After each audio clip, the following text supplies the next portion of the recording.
Imaginemos por un momento que estamos en las montañas de Oaxaca, México, en la década de 1950. Aquí, un banquero estadounidense llamado Gordon Wasson y su esposa Valentina han viajado con la esperanza de aprender sobre un ritual chamánico.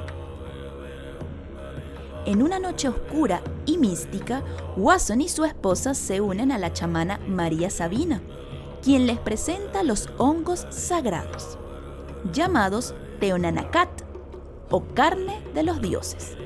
Lo que experimentan esa noche es tan profundo y transformador que lleva a Wasson a compartir su historia con el mundo en un artículo en la revista Life, iniciando un renacimiento del interés occidental por los hongos alucinógenos.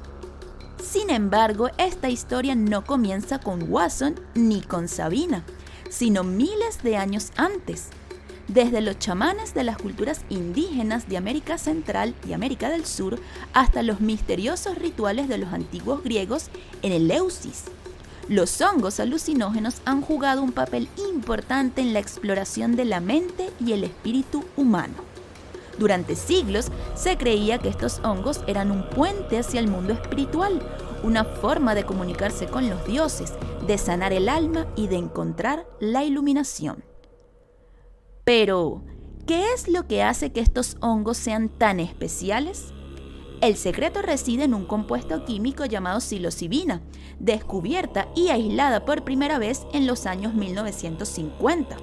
La psilocibina actúa sobre los receptores de serotonina en el cerebro, desencadenando efectos que van desde la euforia y la percepción sensorial alterada hasta profundas experiencias espirituales. Hoy en día, la psilocibina está en el centro de un renacimiento científico, con investigadores de todo el mundo explorando su potencial para tratar trastornos mentales como la depresión resistente al tratamiento, la ansiedad en pacientes con enfermedades terminales y el trastorno de estrés postraumático.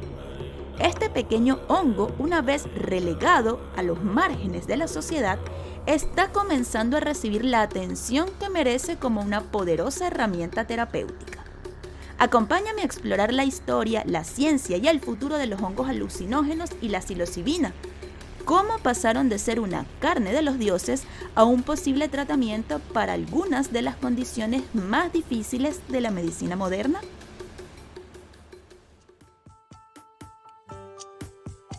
Citología, Ciencia y Arte Podcast, espacio donde abordamos temas de salud de manera amena y entretenida, haciéndote ver la ciencia médica de forma amigable.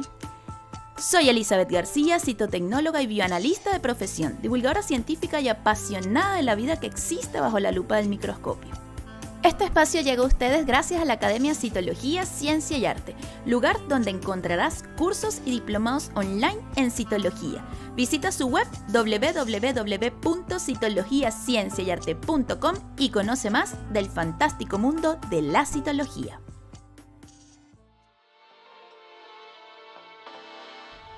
Buenos días, tardes o noches, espero se encuentren muy bien. Bienvenidos a un nuevo episodio de nuestro podcast, donde vamos a explorar un tema fascinante y para muchos misterioso. El día de hoy les quiero hablar de los hongos alucinógenos y la psilocibina. Estos hongos, conocidos por sus efectos psicodélicos, han sido utilizados por diversas culturas durante miles de años para conectar con lo divino, para la curación espiritual y para obtener una mayor comprensión de la naturaleza y la realidad. En este episodio les quiero hablar, por supuesto, de qué es la psilocibina, su origen, la historia de su uso, beneficios terapéuticos potenciales y la ciencia detrás de su impacto en nuestro cerebro. Comencemos hablando y definiendo qué es la psilocibina. La psilocibina es un compuesto alucinógeno que se encuentra en ciertos tipos de hongos, comúnmente conocidos como hongos mágicos.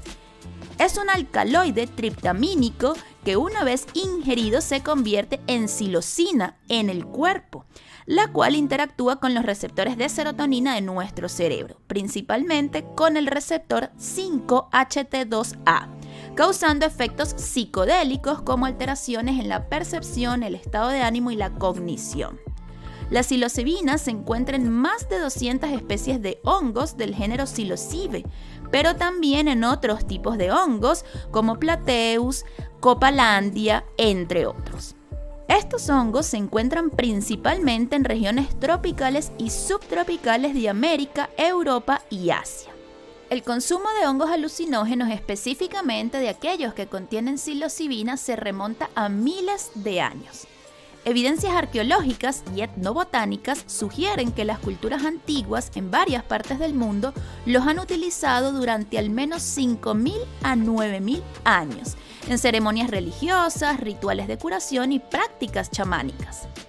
Las primeras evidencias del uso de hongos alucinógenos provienen del arte rupestre. En el Sahara, pinturas rupestres en la región de Tassili, Ánger, en Argelia, datadas aproximadamente del año 7000 a.C., muestran figuras humanas danzando con hongos en las manos, sugiriendo un uso ritual de estos hongos en prácticas ceremoniales. En Mesoamérica, los hongos alucinógenos han sido utilizados durante miles de años por culturas como los aztecas, los mayas y los zapotecos. Los aztecas se referían a estos hongos como Teonanacalt, que significa carne de los dioses. Los cronistas españoles como el fraile Bernardino de Sahagún en el siglo XVI documentaron el uso de hongos sagrados durante ceremonias religiosas en las que se consumían para entrar en contacto con deidades o para recibir visiones proféticas. Durante la época colonial, los europeos documentaron el uso de hongos en rituales indígenas. Aunque muchos intentaron suprimir estos rituales por considerarlos prácticas paganas, el conocimiento y el uso de los hongos alucinógenos persistió entre los pueblos indígenas. Los hongos alucinógenos han sido utilizados en diversos contextos culturales, como por ejemplo rituales de curación, experiencias místicas y religiosas y propósitos adivinatorios. Muchas culturas creían que los hongos permitían a los chamanes y curanderos comunicarse con los espíritus y acceder a conocimientos o curaciones espirituales. El consumo de hongos era visto como un medio para trascender la realidad cotidiana, conectar con lo divino y obtener sabiduría o visiones que no se podían alcanzar de otra forma. En algunas culturas, los hongos se consumían para obtener visiones o premoniciones, particularmente en momentos críticos como decisiones de liderazgo, guerras o sequías. El uso de estos hongos, más allá de lo mágico o ritual y el descubrimiento de la utilidad terapéutica de la psilocibina, puede atribuirse a varios investigadores, pero fue principalmente el trabajo de Roland Griffiths y su equipo en la Universidad de Johns Hopkins a principios de la década de los 2000 el que catalizó el interés moderno por sus aplicaciones clínicas. Griffiths y su grupo realizaron uno de los primeros estudios rigurosos que demostró los efectos positivos de la psilocibina en el bienestar psicológico y su potencial para tratar trastornos como la depresión y la ansiedad en pacientes con enfermedades terminales. Antes del trabajo de Griffiths, en la década de 1950 y 1960, hubo un interés significativo en las sustancias psicodélicas, incluida la psilocibina, en el contexto psiquiátrico. Albert Hofmann, el químico suizo que aisló la psilocibina por primera vez en 1958, reconoció que el compuesto tenía potencial para influir en la conciencia y por lo tanto en el tratamiento de ciertos trastornos mentales. Durante este tiempo, la psilocibina y otros psicodélicos se usaron experimentalmente en el tratamiento de adicciones y otros trastornos psiquiátricos. Sin embargo, la prohibición de las sustancias psicodélicas a finales de 1960 interrumpió gran parte de dicha investigación. En un estudio publicado en Psychopharmacology, Griffin y su equipo realizaron un ensayo controlado con voluntarios sanos para investigar los efectos de la psilocibina. El estudio demostró que la psilocibina podía inducir experiencias místicas con significado personal profundo y efectos positivos sostenidos en la actitud, el estado de ánimo y el comportamiento. Esto sugirió que la psilocibina podría tener aplicaciones terapéuticas, particularmente para problemas relacionados con el estado de ánimo y el bienestar psicológico. En otro estudio fundamental, también dirigido por Griffiths, se examinó el uso de la psilocibina en pacientes con ansiedad y depresión asociados con un diagnóstico de cáncer terminal. Los resultados mostraron una reducción significativa en la ansiedad y la depresión, con efectos positivos sostenidos a largo plazo. Investigadores como Robin Carhart-Harris en el Imperial College de Londres también han contribuido significativamente a la comprensión de la psilocibina en un contexto terapéutico. Sus estudios han explorado cómo la psilocibina puede ayudar a reconectar el cerebro en personas con depresión resistente al tratamiento. Estudios recientes sugieren que la psilocibina puede ser efectiva para tratar varias condiciones psiquiátricas como la depresión resistente al tratamiento, trastorno de estrés postraumático, trastornos de ansiedad y trastornos por uso de sustancias. En el caso de depresión resistente al tratamiento, varios estudios han demostrado que una sola dosis de psilocibina junto con psicoterapia puede reducir significativamente los síntomas de la depresión en pacientes que no han respondido a otros tratamientos. En el caso del trastorno por estrés postraumático, la psilocibina está siendo investigada como una opción potencial para el tratamiento de este tipo de trastorno debido a su capacidad para alterar la percepción y ayudar a los pacientes a procesar experiencias traumáticas. En trastornos de ansiedad, especialmente en pacientes con ansiedad existencial relacionada con enfermedades terminales, la psilocibina ha mostrado reducir significativamente los niveles de ansiedad y mejorar la calidad de vida de estas personas. Y en el caso de lo que es el uso de sustancias o trastorno de uso de sustancias, algunos estudios han explorado el uso de psilocibina para ayudar a tratar la adicción al alcohol, al tabaco y otro tipo de sustancias. Otra pregunta que surge es si existe la posibilidad de que la psilocibina genere adicción. Y algunos estudios indican que a diferencia de sustancias como el alcohol, la nicotina o los opioides, la psilocibina no provoca dependencia física ni compulsión para el uso repetido. El cuerpo llega a desarrollar tolerancia a la psilocibina rápidamente, lo que reduce la probabilidad de un uso compulsivo. En general, los estudios que se han hecho indican que la psilocibina no provoca síntomas de abstinencia físicos a diferencia de las drogas adictivas. Y varios estudios además concluyen que la psilocibina tiene un bajo potencial de ser una droga de abuso. Estos son estudios que por supuesto se sigue analizando, se sigue la investigación de esta sustancia que, como ya sabemos, está contenida en algunos tipos de hongos.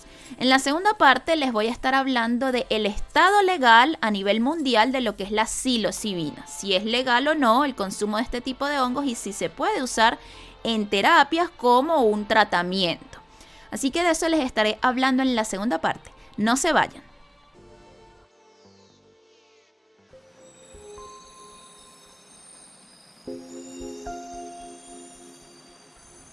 Cito curiosidades. Los investigadores han descrito la psilocibina como un reinicio para el cerebro. Estudios con imágenes por resonancia magnética funcional han mostrado que la psilocibina puede desactivar temporalmente la red neuronal por defecto, un sistema cerebral asociado con el pensamiento autorreferencial y el shutter mental, lo que podría explicar por qué muchas personas reportan una reducción en pensamientos obsesivos y ansiedad después de su uso. Una de las experiencias más comunes reportadas por usuarios de psilocibina es la muerte del ego, un estado en el cual la sensación de la individualidad se disuelve y la persona se siente conectada con el universo. Aunque esta experiencia puede ser aterradora para algunos, otros la describen como profundamente liberadora y transformadora, con efectos positivos duraderos en su bienestar mental y emocional.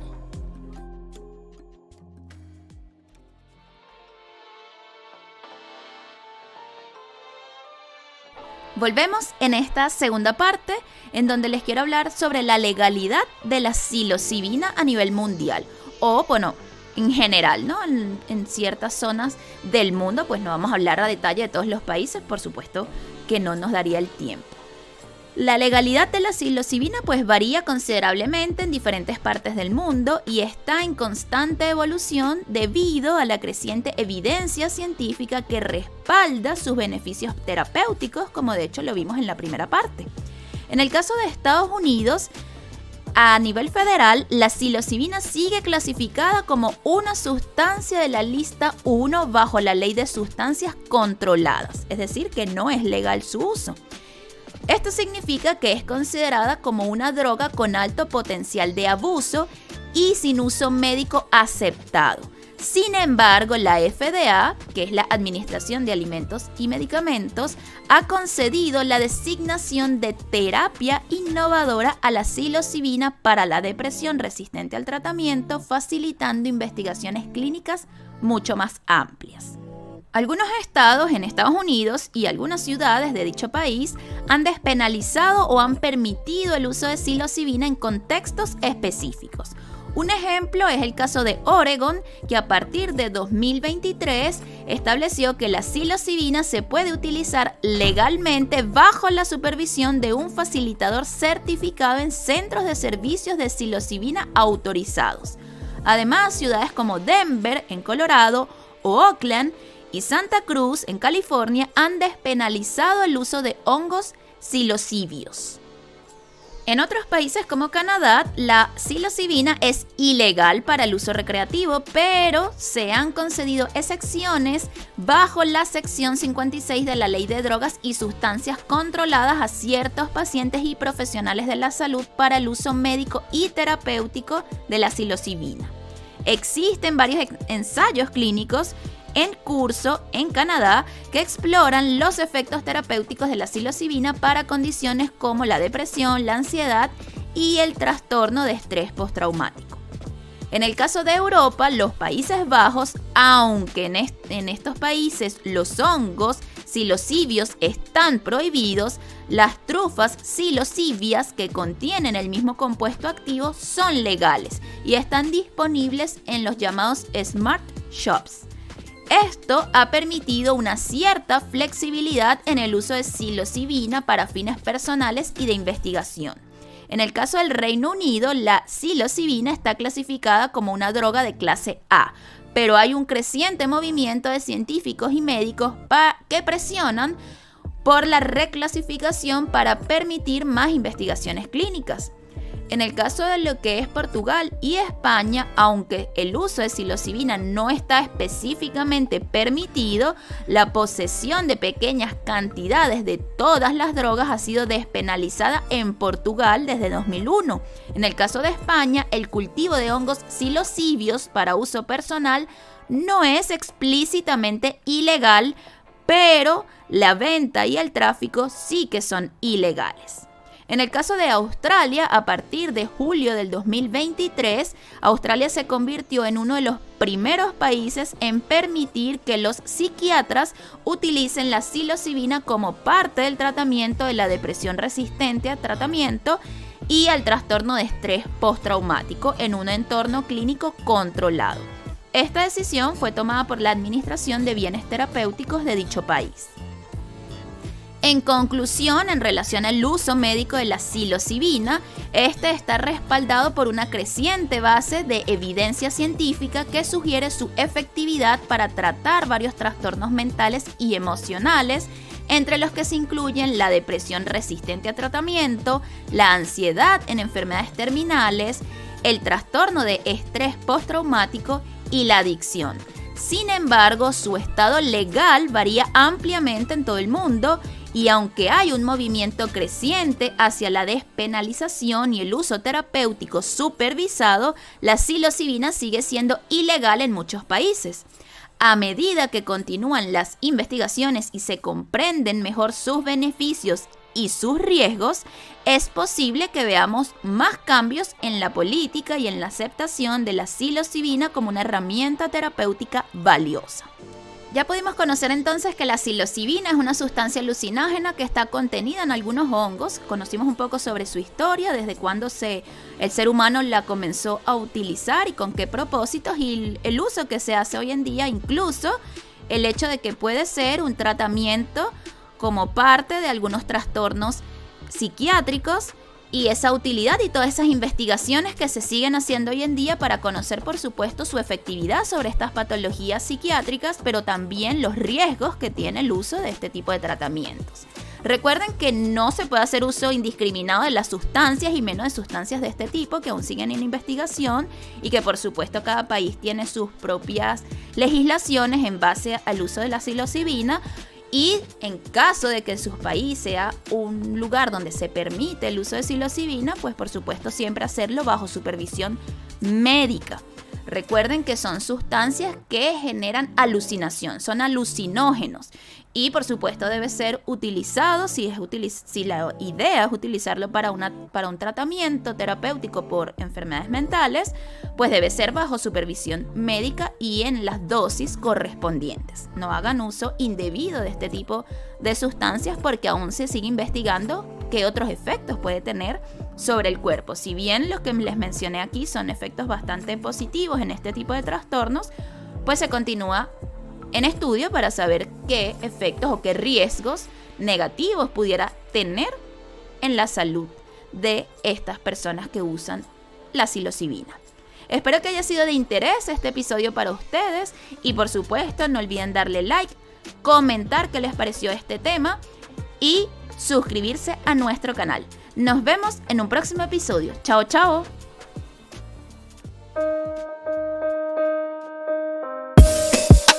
La evolución continúa y la ciencia avanza. Citología, Ciencia y Arte Podcast, un espacio de divulgación científica. Síguenos en Instagram, @Citología, Ciencia y Arte Podcast.